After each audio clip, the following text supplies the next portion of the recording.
Hello and welcome to my channel As the Key Turns. As most of you know, I'm a retired federal prison guard that worked at a Supermax prison in Marion, Illinois. And I'm now living here in the country of Guyana. And I wanted to tell you about a recent experience, a medical problem that I had, and people are always talking about all the time. I hear it. Oh man, if you live in a socialist country, one where, you know, all the medical is taken care of and it's free. Let me tell you, free medical care is worth every penny that you pay for it. You know, get it. This is what happened.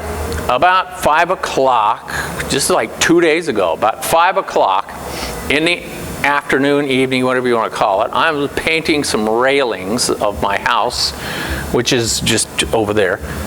This is my house, but the railings are just over there. And as I was bending over, I started noticing lightning flashes. And I thought, wow, that's weird. No lightning here, nothing like that. So I said, man, where'd all these flies come from? And I started batting at these flies because there was like dozens and dozens of very small, like gnats, you know, little flies. And I'm trying to get rid of them, and I'm noticing over here in my peripheral vision lightning flashes. And finally, I started thinking, man, maybe I'm hallucinating because I'm swatting at all these flies, and I can look everywhere I look are all these flies. And when I'm swatting at them, they don't go away. It seems like my hand is passing through flies, or the flies are passing through my hand. I think, man, what's up? Why am I hallucinating? What's going on here? I don't understand. And then I covered one eye and I said, oh man, all the flies disappeared. There's no flies when I look through this eye.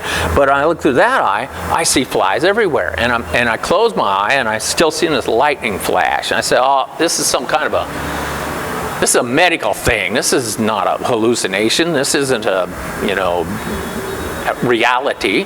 This is my perception. So I said, oh man, what's going on? So I came inside, I looked up on the internet, and I said, you know, seeing lots of, and then I noticed big chunks of crap floating around. I said, those are floaters, man. I know what that is. So I looked up floaters and flashes of light in one eye, and it pops up with this one of the symptoms of a retinal tear, and it says this is a medical emergency and it should be taken care of within 24 hours. And I said, oh my God. So I went, and about 6 o'clock, because by the time I got all this figured out and whatever, and I went and got my brother-in-law, and I said, hey, I need to go to the doctor. I need to go to an eye doctor. And he said, oh yeah, I know an eye doctor. Turns out the eye doctor is just the kind of guy that gives you glasses. He's not an ophthalmologist. He's just a guy that gives you glasses, but they call them eye doctors here. So we go down there, and it's closed. Said, yeah, they'll be back at 8 in the morning. Fine, we'll come back at 8 in the morning. So at 8 in the morning, my brother-in-law takes me back down there again, drops me off.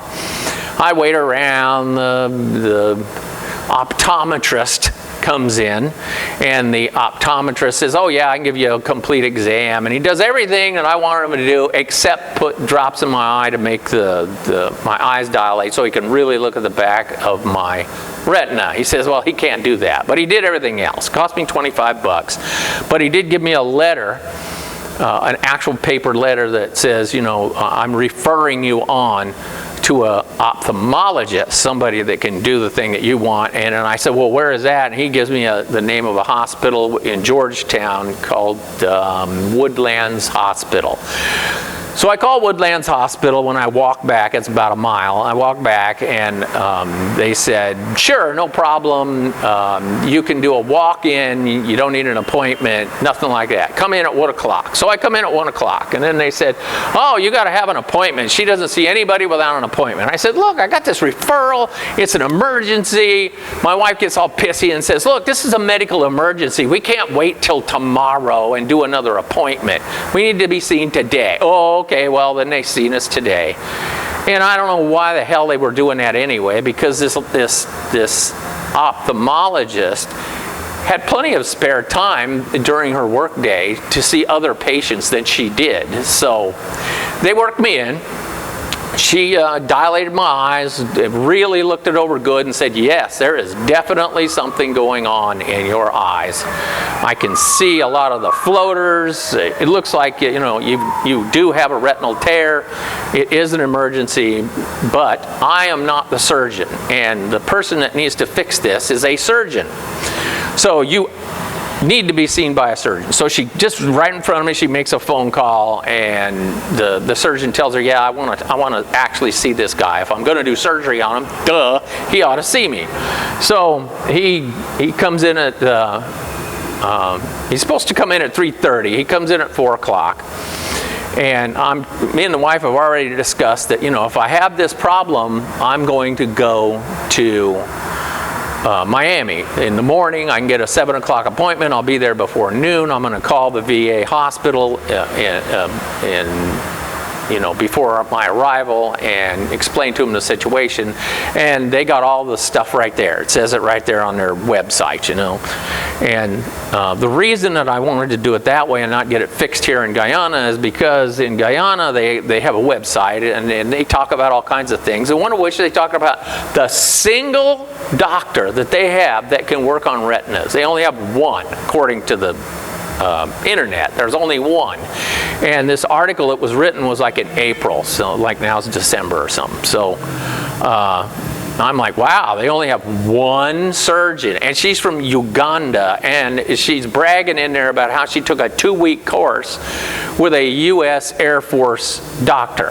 And I'm like, oh, wow, man, she's got a U.S. Air Force doctor that she studied with for 2 weeks on how to do something that might make me go blind. And and they mentioned in there that the U.S. Air Force doctor brought in supplies for her practice. And I'm like, oh yeah, they even got supplies. This is great, man. Let's do that. And then I got to thinking, yeah, Uganda, isn't that the place that Idi Amin used to run? And he used to brag about being a cannibal. So I'm going to let a woman whose grandfather might have been a cannibal fix my eyes when she doesn't even have the equipment? Oh no, I'm out of here. If all I want to be is diagnosed so that I'm sure that I'm not wrong, and then we're out of here.